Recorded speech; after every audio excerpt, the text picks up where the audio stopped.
2024 was a rough year for superheroes. Some died brutally at the hands of sadistic villains, others perished saving the multiverse. Some were mourned by millions, while others were simply forgotten. Join us as we remember the heroes who fell in 2024. The Marvel Cinematic Universe has become a master of surprise cameos and unexpected character returns. Well, the 60s were fun, but now I'm paying for it. But few could have predicted the shocking appearance of Chris Evans in the cameo-filled Deadpool and Wolverine. Sorry, what now?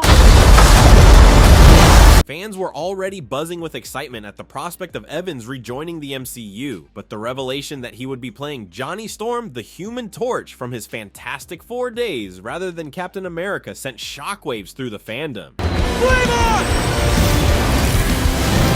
It was a nostalgic twist that no one saw coming, and it left audiences eager to see how Evans would reprise this iconic role. You're not gonna love what happens next. Oh my god. Unfortunately, Johnny Storm's return was tragically short-lived. Having been pruned by the Time Variance Authority and banished to the Void, a desolate wasteland at the end of time, Johnny found himself allied with a motley crew of other discarded heroes, all fighting against the formidable villain Cassandra Nova. Despite their valiant efforts, things took a dark turn for the Human Torch. Hey! We fight each other, we lose. After a fateful encounter with Deadpool and Wolverine, Johnny's fiery powers were abruptly extinguished by the mutant Pyro, leaving him vulnerable and exposed. The trio was then captured by Nova's forces, and Johnny's fate was sealed. In a moment of reckless defiance, he unleashed a torrent of insults at Nova, a fatal mistake that would cost him dearly. With a chilling display of power, Nova instantaneously stripped the skin from Johnny's body, leaving him to perish in agonizing pain. It was a brutal and unexpected end for a beloved character, made even more tragic by the fact that Deadpool's impulsive taunting was the catalyst for Johnny's demise. The scene served as a stark reminder of the high stakes and unpredictable nature of the MCU, where even the most powerful heroes can meet a grim end. While Johnny Storm's journey in the MCU has come to a heartbreaking conclusion, fans can take solace in the fact that a new Human Torch will rise in the upcoming The Fantastic Four First Steps. Joseph Quinn is set to take on the mantle of the fiery hero, and hopefully he will learn from Johnny's mistakes, choosing his battles wisely and avoiding the wrath of formidable villains like Cassandra Nova. The 2024 remake of The Crow has met with a resounding thud at the box office,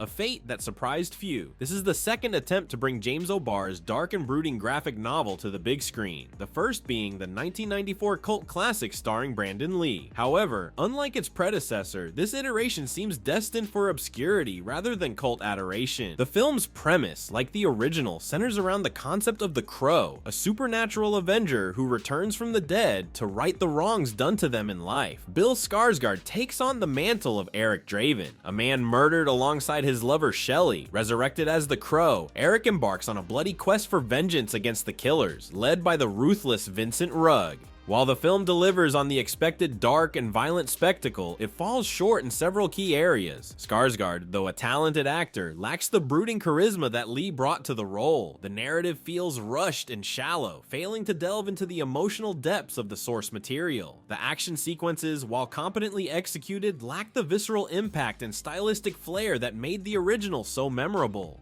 The film's ending, while echoing the tragic fate of Eric in the original, feels somewhat anticlimactic. Eric defeats Roeg, saving Shelley's soul from eternal damnation, but sacrifices his own life in the process. Shelley is resurrected, only to be informed of Eric's sacrifice. The Crow, though victorious, remains trapped in the afterlife, his earthly existence extinguished. This ending, while thematically consistent with the source material, highlights one of the film's core issues. It's a pale imitation of its predecessor. It lacks the originality and emotional resonance that made the 1994 film a cult phenomenon. The 2024 remake feels like a rehash of familiar territory, offering little to distinguish itself from the original. The massacre of countless Deadpool variants in Deadpool and Wolverine is a multiversal tragedy, but the loss of Nicepool cuts deeper than the rest. This variant, a beacon of kindness in a sea of snark, stands as a stark contrast to the Wade Wilson we know. Unlike his counterparts, Nicepool doesn't possess the regenerative healing factor that makes most Deadpools nearly indestructible. He's vulnerable, a fact that tragically seals his fate. His unmasked face reflects his genuine nature, devoid of the cynicism and self-loathing that drive other versions of Wade to hide behind a mask.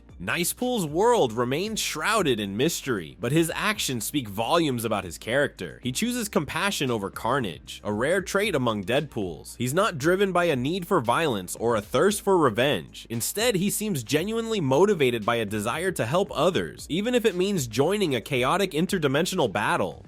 His demise is a gut-wrenching moment. Deadpool, unaware of Nicepool's lack of healing abilities, uses him as a shield against the Deadpool core. The result is brutal and swift. Nicepool's head is obliterated. It's a shocking end for a character who deserved so much more.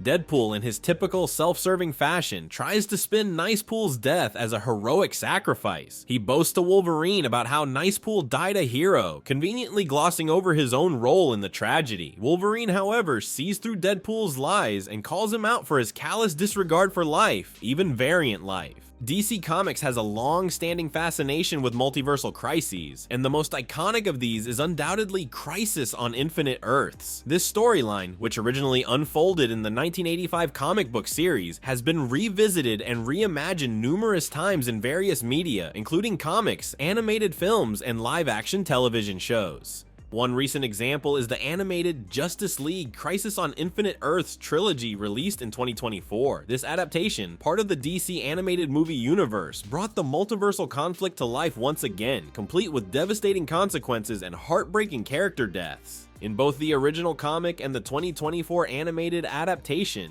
two of the most significant casualties are Barry Allen, the Flash, and Kara Zor-El, Supergirl. Their deaths, particularly poignant and impactful, serve as a reminder of the high stakes involved in these multiversal events.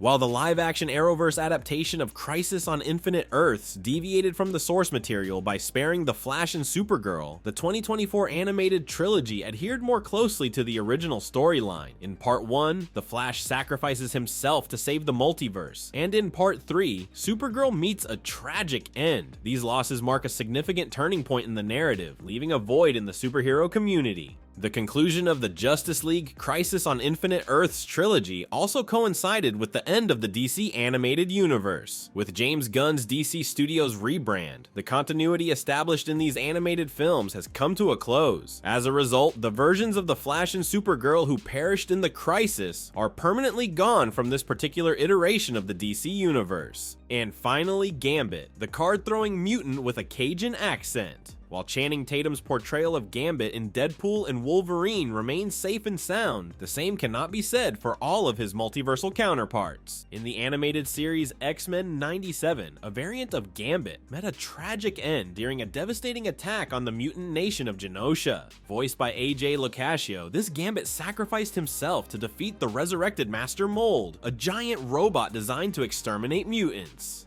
The episode, titled Remember It, aired as the 5th installment of the series and left viewers stunned by Gambit's unexpected demise. As he and his beloved Rogue fought side by side to protect their fellow mutants, Gambit unleashed the full extent of his powers to destroy Master Mold, ultimately saving countless lives but at the cost of his own.